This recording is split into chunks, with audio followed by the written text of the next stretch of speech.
Hello guys. आइसोपॉड्स वाला टेरियम बनाए हुए हमें 90 दिन हो गए हैं, जहां वो सिर्फ अंदर बढ़ने वाली चीजों को खाकर जिंदा रहते हैं। पिछले एपिसोड में हमें एहसास हुआ कि काई, जो कि इनका असल खाना है, उसमें फफूंद लग गई है और काई वाली जगह को बदलकर हमें टेरियम को बचाना होगा। लेकिन आइसोपॉड से भरे एक टेरियम में ऐसा करना इतना भी आसान नहीं है। आखिरकार हम गलती से इनमें से कुछ को बाहर फेंक सकते हैं। इसीलिए हमने कीड़ों को दूसरी जगह पर ले जाने के लिए एक स्टिक का इस्तेमाल किया और उसके बाद हमने मिट्टी को निकालना शुरू किया।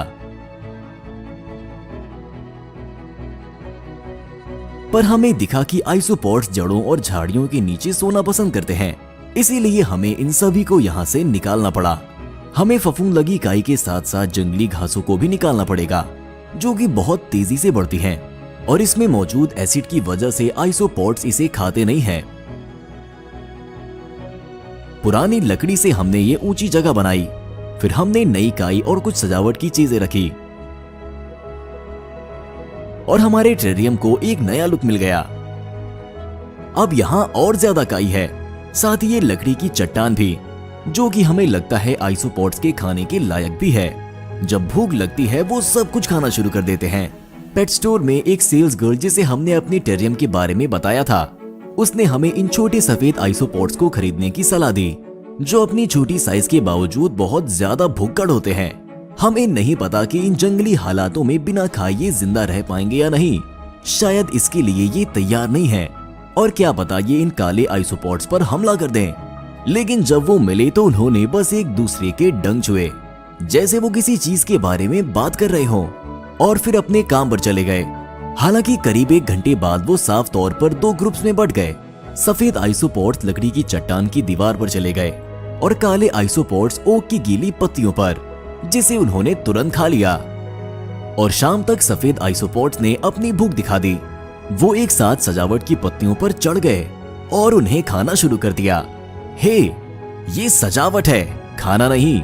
उस वक्त हमें एहसास हुआ कि ये उम्मीद करने का कोई मतलब नहीं है कि हमारा टेरियम हमेशा खूबसूरत बना रहेगा। जैसा कि हम जानते हैं, जानवरों की दुनिया में अपने कानून और खूबसूरती के बारे में अपना नजरिया होता है, इसीलिए उन्हें जो भी पसंद आएगा वो उसे खाएंगे, ये सोचे बिना कि वो बाद में कैसा दिखेगा। हम सोच रहे हैं कि क्या कीड़े कुछ भी सोच सकते हैं, या क्या वो सिर्फ ये समझते हैं कि उन्हें बस खाना, पॉटी करना और बच्चे पैदा करना है। और फिर कांच पर हमें एक छोटी सी बिंदी दिखी, जो ध्यान से देखने पर एक बहुत खूबसूरत मकड़ी निकली। ये कोई आम मकड़ी नहीं है, बल्कि फुदकने वाली मकड़ी है। वो कांच से काई की टहनी पर कूद गई और हमने फिर उसे दोबारा कभी नहीं देखा।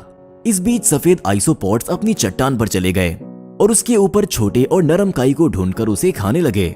ये बहुत खूबसूरत तस्वीर है। ये चारागाहों में छोटी गायों की तरह दिख रहे हैं।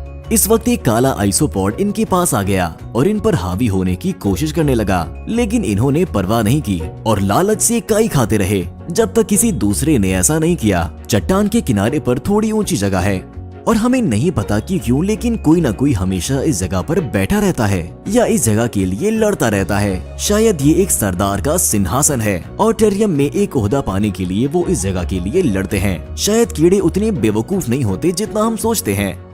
चट्टान के पीछे कांच के पास हमने देखा कि बाकी आइसोपॉड्स वहां बैठे हुए हैं और दोपहर के खाने के बाद की उनकी पॉटी कांच पर चिपकी हुई है, जो कि भाप की बूंदों से मिलकर मिट्टी में घुल जाती है। यहाँ ये मिक्सचर छोटे कीड़ों के लिए खाने के तौर पर काम करता है। वैसे क्या आप देखना चाहते हैं कि एक नवजात कीड़ा कैसे दिखता है? वो रहा। इतने छोटे सफेद बाल नंगी आंखों से मुश्किल से नजर आते हैं। इस उम्र में कीड़े अभी भी बेरंग और बहुत ट्रांसपेरेंट हैं, तो हम उनके अंगों को बारीकी से देख सकते हैं। इंसान के शरीर में हजारों नसें और कोशिकाएं होती हैं, पर कीड़े के शरीर में सिर्फ एक बड़ी सी टेढ़ी मेढ़ी नस होती है और इसके अंदर हम खून बहते हुए देख सकते हैं। पर एक जगह पर हमने ध्यान दिया कि किसी ने जंगली स्ट्रॉबेरी के पौधे के तने को काट दिया है और ये गिर गया है। हमें ये समझने में देर नहीं लगी कि इसके पीछे किसका हाथ है। हमें लगता है कि ये इस आइसोपॉड ने किया है। शायद ये वो तरीका है जिससे ये अपने लिए खाना बनाते हैं।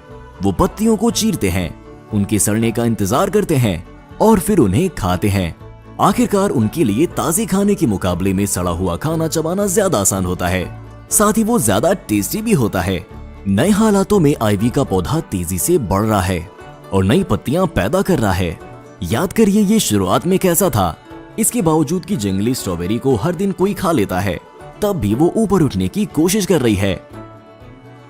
हमें लगता है कि आइसोपॉड्स रात में जगने वाले जानवर हैं, जो कि पूरी तरह अंधेरे में ज्यादा एक्टिव रहते हैं। तो हमने लाइट बल्ब को बस 1% लाइट पर सेट कर दिया।